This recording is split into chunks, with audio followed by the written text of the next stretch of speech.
The AFC is absolutely stacked. I mean, from top to bottom, I think the worst team in the AFC could really showcase some worst to first type mentality. And to start out, I think we got to talk about this really young division that's over there brewing in the South. The AFC South, you got Deandre Hopkins to the Titans. You got the Texans, they're young and they're brewing. They got a new head coach. They got new blood. You got the Colts, who we know can be really good. We know the defense is really good. But we know that offense. We know that offense. Like it's just they one quarterback away. Did they find that guy? And of course, you got the reigning champs, the Jacksonville Jaguars. Were they a fluke last year, or were they just a product of a weak and young division? Let's talk about it. All right, welcome into Flock Nation Speaks. Flock Nation Speaks. Flock Nation Speaks, your Baltimore Ravens podcast, where we talk about the best team in NFL history. If you're a Ravens fan, I am a huge Joe Flacco fan. Wise Usher once said, "Situations will arise in our lives." I'm talking about shut down. Like you not throwing on Jimmy Smith. Joe is criminally underrated. Criminally, like lock him up in cuffs. Criminally underrated. Lamar's put this team as a top 5 offense for the first time in 20 years. Got the arm talent. Jay Cutler had it too. I don't care about this argument against total TDs and all this. Oh, you want to talk about defense? Oh, until next time.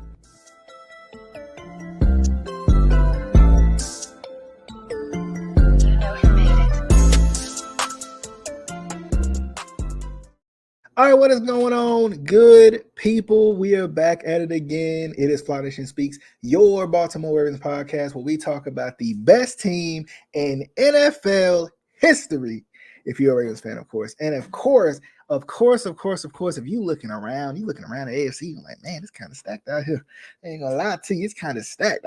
I mean, there's so many teams out here. There's so many good teams, so many good young teams. We don't know what's going to happen. So especially if you're looking at it around the AFC and you're like, man, who knows? It could be a crapshoot. But of course, I'm your host, DJ, and you know for a fact that you can always watch or listen to Flock Nation Speaks on all your favorite podcasting platforms, your favorites, all the major ones, all of them, Apple Podcasts, Spotify, Google Podcasts, etc., etc. I am on all of them. Flock Nation Speaks coming at you right here tonight. I'm excited, man. You know what? I feel like I missed y'all last week. I was a little sick last week, a little under the weather, but I'm back over the weather this week, and we're gonna talk about this AFC South today because I got the idea for this because I'm just sitting here thinking, like, especially as of late, the league changes so much, man.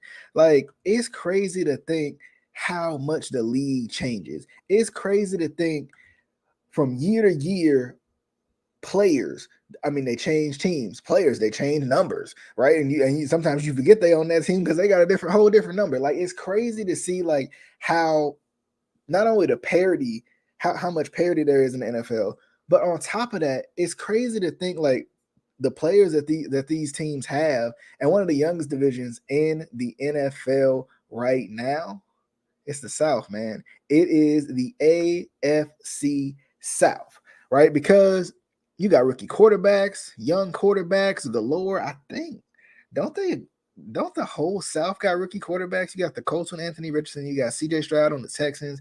You got the Titans with the potential of the Will Levis effect. Oh, and then of course you got still pretty young Trevor Lawrence, right?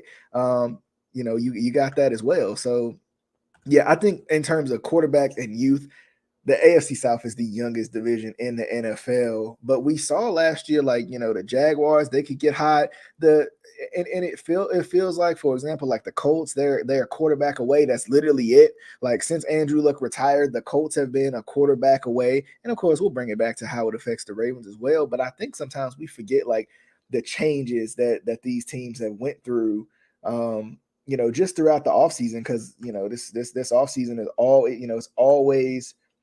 it's always something brewing. It's always something changing.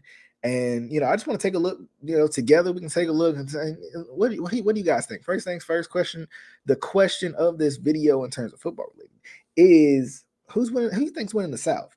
because I think it's literally like it's one of those things where you never know. It's a crapshoot. You never know. You got the reigning champs in the Jacksonville Jaguars. You got the hoping to go worst to first Houston Texans, and you got the two in between with the Titans, who always tend to compete, and the Colts. And this division always tends to be one of those divisions that is anybody's ball game. But I'm gonna bring up the depth charts here real quick so you guys can see. You guys can think like, okay, you guys can see it with me, and y'all can say, okay, look, you know what, man? You know what, man? Like, I ain't gonna lie to you. This AFC South about to be something. So first things first, let's talk about the Jacksonville Jaguars. Actually, I don't want to talk about the Jaguars first. I'm gonna give y'all a little preview of the Jaguars right there, but let's talk about the Titans, because the Titans are the ones who made the big move this week, which is a weird move, right? Like let me get back with y'all real quick. The Titans made this big move to go get DeAndre Hopkins, but the weird part about it is it's always felt like it. For some reason, it's never felt like it's been set in stone. It's felt like it's been a report. It's felt like it's been this like folklore that like, oh, the Titans got him. It's like a whisper. The Titans got him. Like nobody, like it. For some reason, I feel like I haven't gotten official word on did the Titans do this or did they not? Like I'm confused. Okay, I'm confused. Did the Titans do this or did they not? Of course, y'all can't see that. So, for me, it's this. There we go. For me, with the Titans, like let's just take a look, right? Let's just take a look at these Tennessee Titans, right? These Tennessee Titans and what they have done. Of course, we know the DeAndre Hopkins edition, right? We seen that, but like we thought with AJ Brown getting traded, I was like, okay, they rebuilding, and then they had that pretty good season after AJ. They still were competing, right? I think Derrick Henry took a step back last year, but I think that was because they didn't have the weapons around Ryan Tannehill to really do anything last year. And it feels like, unfortunately, they've given up on the Malik Willis experiment too. So, but at the same time, like I know there was rumors of the potential that they might go with Ryan Tannehill. They might go with Ryan Tannehill. They might not. They don't know. They don't know what they want to do. Ryan Tannehill may not. You know what I'm saying? So that's kind of the other thing about it too. Like it's one of those things where it's like who knows? But of course, you got DeAndre Hopkins is a new addition. You pair him with Traylon Burks and these guys, and I mean they feel young at receiver. I think they feel like they need more guys. DeAndre Hopkins is good for them because if he wants to be the guy, if DeAndre Hopkins still wants to be the guy and still feels like he can be the guy, this is a good situation for him. But then at the same time, right? See if I can find a better layout here, but nothing is really. They all kind of small. Okay. Anywho, but let's just take a look. So you got DeAndre Hopkins, right? Offensive line looks, like it normally does, probably still be really good. Not sure what they got going on at tight end, really, right? I feel like from what I see, it looks pretty weak. And then, of course, you got the Tannehill, Levis conversation, maybe Malik Willis in there. Who knows? Had they really given up on him? Who knows? But I mean, do you really take a first round talent in Will Levis to not try to move forward with him? I don't see, a first round potential talent, I should say, not first round talent, but a first round potential talent that you kind of stole in the second round. Do you lean into that because, hey, this could be our chance to move forward? I guess we'll see. Of course, you got Derrick Henry rookie Tajay Spears as well, kind of backing him up. They want Derrick Henry to be their main guy, but at the same time, you got to have a little bit of a yin and yang, to help out Derrick Henry a little bit too. And then on defense, I mean, I think they got better on defense. You look at Jeffrey Simmons coming over from the Giants. Danico Autry, I think he was on. It looks like Indy. Like Harold Landry, another guy who's been really good. Even at corner with Christian Fulton and Murphy Bunting with coming from Tampa Bay. That's a good pickup. And of course, they always been pretty good at safety. Amani Hooker and Kevin Byard. I think there's potential with, and that's why this division is so interesting because the defensively, like this gonna be a tough division because I think all four of these teams got good defenses. We know the Colts got a good defense, right? Let's look at that. We know they got a good defense. They got Kwity Paye, right? They got DeForest Buckner. They got of course Shaq Leonard. We know these guys, right? Julian Blackman, who I think is an addition for them if I'm not mistaken. Kenny Moore, Nickelback. Like I mean, it feels like Juju Branson, a lot of guys that they can utilize, with the rookies and like new guys. Darius Rush, another guy who I think was highly touted coming out of college as well. So, they showed up their defense even more, right? They got what they needed, right? Like I mean, let's just take it to this offense. They got what they needed. They got Anthony Richardson, who is going to be their guy, and they hope is going to be a really special guy. I'm excited to see what he's going to do. So they got Anthony Richardson. That's pairing him with Jonathan Taylor is can be something to withhold. But I think at the same time they kind of got they got a young offense. That's the thing about it. Michael Pittman's still young, even though he's really good. Michael Pittman is still young, even though he's really good. Alec Pierce, if he still feels like he's young, he still feels like he hasn't really proven it yet. Isaiah McKenzie is a good addition. Josh Downs was a good addition, right? So I mean, they have kind of their core four, but is their core four any better than some of these other guys' core fours as well? But then of course the Texans, they came out here and they did pretty good on defense too. Denzel Perryman coming from Vegas. Of course, we know he's played for the Chargers as well. He's been good in the league. Will Anderson Jr., the almost first overall pick. If the first overall pick didn't need a QB, right? A guy who's been touted as a top 5 pick, and he was a top 5 pick, top 2 pick actually. You got him as well. And then you look at like Malik Collins, you got when you get them to the big L's and everything, Sheldon Rankins. I mean, they got a good little defense. I think Houston does. And I think it's going to really come down to what offense can actually score on these defenses because the defenses are good. I mean, they got Jimmy Ward, which I didn't realize they grabbed Jimmy Ward from San Fran. So I mean, that's pretty good. Corey Littleton at linebacker. Steven Nelson, not too bad, right? They got Stingley, which is good. Desmond King, at the nickel. Steven Nelson. I don't remember Steven Nelson right off, but I mean, it seems like they got a good defense, and their head coach is a defensive coach. So because their head coach is a defensive coach, the Houston Texans are going to be good, right? The Houston Texans are going to be good defensively, right? It's just going to depend on, kind of like we said before, that offense, right? It's going to depend on that offense and those young pieces that we know that they have, right? That they got young pieces. They got their guy too. They got CJ Stroud, who I think could potentially have been the number 1 overall pick as well. You pair him with Dameon Pierce, who played well last year in his rookie season. And then you got a pretty good, offensive line too. Shaq Mason out there, Titus Howard, Dalton Schultz. I'm tripping, but I'm just reading down the list. Dalton Schultz at tight end to kind of help out in the tight end position. Because I don't know if they really had what they was looking for at tight end. So that, that's good, kind of security blanket, somebody who has had a little bit of success in the league for CJ Stroud. And then, Larry Tunsil on the other side, and it was another pickup that they made. Juice Scruggs, the rookie as well. So then you look at their receiver position, Noah Brown coming from Dallas. You can see him a little bit. Xavier Hutchinson is supposed to be one of the steals of the draft. I mean, he could possibly even, I see what they do, how he competes with Nico Collins, but that'd be interesting. John Mechie the third. I think this is another one of those teams where the receiving core is really young. Robert Woods is the veteran, but then if you look at it, like Tank Dell has potential to be really good. Xavier Hutchinson has potential to be really good. And pair them with Robert Woods, that could be really good depending on what Collins and Mechie do. That's going to be the biggest thing. Like what do they do? And then Noah Brown too. But honestly, I think you look at these two rookies, the way they have been, touted as being really good when it comes to potential. And I mean, Tank Dell's probably going to return kicks for him too to kind of help out that, that front too, the special teams.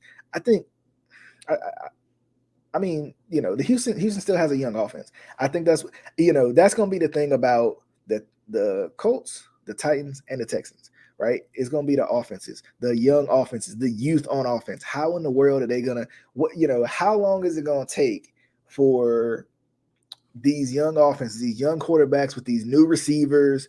How long is it going to take for them to gel? Because we know for a fact, right? We know for a fact the Jacksonville Jaguars, number one, when we look at the defensive end, we know they're gonna still be good defensively, right? They got Trayvon Walker at linebacker, Devin Lloyd at linebacker, right? And then you look at the secondary, Rayshon Jenkins, safety, Cisco. I'm not too familiar with their secondary, but they had a good defense last year. So honestly, I think from a talent perspective, I might could see Jacksonville being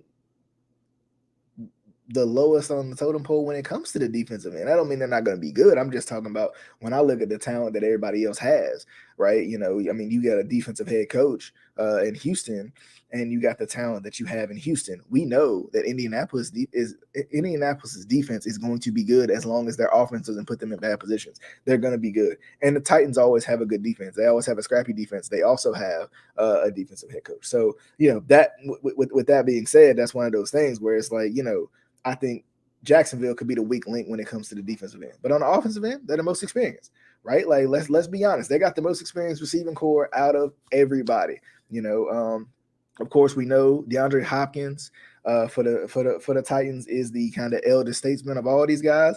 But at the same time, Christian Kirk has got experience, but does he have experience being that guy? We'll see. Zay Jones has experience, but same question: does he have experience being that guy? We will see. And then on top of that, Calvin Ridley. We know what Calvin Ridley can do. It'd be interesting to see if he kind of got his sea legs under him, after having a year off from the suspension and everything. But Calvin Ridley is another guy who you expect big things from him from the jump. So he'll be another guy where you're like, we'll see what he's gonna do. Jamal Agnew, another guy, a little depth piece for them to have. Offensive line seems okay for Jacksonville when you look at it. Of course, they added in Evan Ingram. That's another good one. That's another good pickup. Who I think I can feel like they might overpay for Evan Ingram, but at the same time, Evan Ingram's good. Evan Ingram has potential to be really good, right? Evan Ingram has all the speed that you need, and I think they'll utilize multiple tight ends as well. With Trevor Lawrence and ETN in the backfield, and see what they're gonna do. Because Trevor Lawrence, of course, he got the experience of not only being in the playoffs but just being in the league and going through the ups and the downs. So it makes you think when you look at the synopsis of this entire division, it honestly makes you think who could win this division, right? When I'm looking at this division, I'm gonna bring it back. When I'm looking at this division, my thought process is who in the world wins this division? Because when I look at it, right, when I look at this division and I say, it could really go anybody's way, because like we said, we got Jacksonville who got the veteran presence, but a lot of people probably feel like if there was literally any team that was able to compete with Jacksonville last year, then they probably wouldn't have won the division to begin with, because they had a slow start, even in a bad division. So, if the Colts can get out of their own way, I think they got some potential. And it's just going to depend on which quarterback takes the first step. And, as much as I hate to lean into the Titans, I think it might be the Titans, just because I think they'll lean on Ryan Tannehill. And I think Ryan Tannehill, if you look at Ryan Tannehill with DeAndre Hopkins, having DeAndre Hopkins to throw the ball to, I think that's very interesting too. Man, that's tough. That is tough. I don't think Houston go worse to first per se. I think it's going to be between the Colts. I think if anybody's going to take the spot from Jacksonville, it's between the Colts and the Titans. I think those are the two teams, because you got the Titans, who we know can kind of do more with less. Like we've seen it time and time again. We know the Titans. They know exactly. They know who they want to be, and they're not going. They're not going to stray away from that. But then at the same time, when you look at the Colts, right? When you go back to the Colts, we know what Michael Pittman can do, right? They also grabbed Bashar Perriman, as well, which Ravens fans know very, very, very well. It's just going to be these quarterbacks, right? It's these quarterbacks, and because you feel like Ryan Tannehill can get it going probably before any of these other quarterbacks can. I think it makes you think like, who wins this division? But way too early prediction for the AFC South. Like, who would make the playoffs out of the AFC South? I mean, I can see the Jaguars doing it again, but something about the Jaguars, just how they kind of by hook or by crook won their games last year, tells me that maybe Jacksonville won't really for real. Because I mean, even in the playoffs, they played terribly. They just, they was just able to outplay the Chargers, who consistently underachieve. So I think I'm gonna go Colts. I think I'm gonna go Colts, but I'm leaning towards the Titans too, and also you got to remember this is one of those divisions where the same team doesn't win more than once. It's just one of those divisions, right? It's one of those divisions where the same team doesn't win in back-to-back years. They just don't. It's rare for it to happen, and it doesn't happen very often. So you would think one of these other teams would end up winning this division. But then again, you got rookies all over the place. You got young quarterbacks all over the place. But I think the Titans are coached well enough, at least, to possibly win this division. I really do, but I think in my heart of hearts, I want to go with the Colts. I think the fan in me, right, on the not Colts fan, but at the same time, like not hating the Colts terribly. Like I think I want to see Anthony Richardson do well, and they get going with that kind of cast of characters they got. So it'll be interesting. It'll be interesting to see what happens with this AFC South. I hope this was informative for you all, because definitely, like I know I'll be getting lost in the sauce when it comes to these to these transactions and stuff that be going on during the off season, man. Because stuff just be changing all the time, man. It changes all the time, every time. I tell you, man, it changes every single time. Did I do this last week? I think I did. I think I did. Well, let's do it again. Just in case I didn't do it, I'm gonna do it because I don't remember if I did. I think I pulled it up and I never even got a chance to even ask this question. But real quick question of the day: the two got to go. Which one? Out of these ones, the two that's got to go. I'd probably say this means I got to take two away. I'm keeping the Mountain Dew because Mountain Dew like that, right? I'm keeping the Mountain Dew. Keeping the Pepsi. I keep the chocolate milk too, especially with the good chocolate milk. With some terrible chocolate milk, they can keep it. But sweet tea, that's got to stay, right? I've got to stay, and then lemonade can stay. I'll probably take out the orange juice and the apple juice if I had to take two away. But I'm thinking this probably, to make this a little bit more difficult, probably means two got to go out of it. Like you can only have two of these for the rest of your life type joint. So you got Mountain Dew, water, lemonade, orange juice, chocolate milk, Pepsi, apple juice, sweet tea, and fruit punch. So for me, the two I gotta take, I gotta take sweet tea. Like I have to. I have to take sweet tea. And let me tell y'all a little trick, okay? Let me tell y'all a little trick. I would love to take Mountain Dew with me, right? I love to take Pepsi with me, right? Especially the diet versions of those. But I'm gonna tell y'all a little trick. So the sweet tea gotta go. Sweet tea it's gotta come with me. I gotta have the sweet tea. I got to from the South. But life hack for y'all: water. It's so versatile. Just think about it, right? Just think about it, because they didn't say how I gotta have the water. They just said water. Okay, so you got regular water, right? Your regular purified water with the packets in it, right? You can make your own fruit punch. You can make your own whatever with that. But then just hear me out here. Hear me out. I know you can't see my ear, but hear me out. What about sparkling water with the orange crush pack in it? Orange soda. Hey, I'm just telling y'all. I'm putting y'all on game today, okay? I'm putting y'all on game. So make sure, if you ain't tried that yet so far, just try it. I'm telling y'all. Especially if y'all ain't necessarily soda drinkers, but you kind of had that taste for it, but you don't want to drink soda. It's a good one. Sparkling water, orange packet, or grape packet. Grape's another one that's really good. All of them are really good with sparkling water, but I can't just drink sparkling water straight. So my thing is, got the water, right? Because the water is versatile, and then you got the sweet tea, because you can't. I just can't go. If it's the best sweet tea in the world, can't go without sweet tea. But anyway, definitely hope you guys enjoyed the show. We'll be back next week once again, talk about another AFC division. I was going to do it team by team, but I think I'm going to do it division by division. I think that'll be easier, so then everybody can see the division kind of stacked up against each other. As always, you can always watch or listen to Flock Nation Speaks, Apple Podcasts, Spotify, Google Podcasts, all your favorites and your favorites. And also YouTube, Facebook, and Twitter. If you would like to watch, tune in, comment, whatever, let me know who you think is winning not only who you think is winning the AFC South, but which team has the best chance of competing with the Ravens in the AFC South? Who knows? I want to hear from you. Make sure you let me know. If you haven't already, if you're on YouTube, if you're watching, make sure you subscribe. If you're on any of the other podcasting platforms, make sure that you favorite the podcast. Put me in your queue with all your other favorite podcasts, okay? So I'll see you guys on the next one. Until the next episode, hope y'all guys have a good week. Until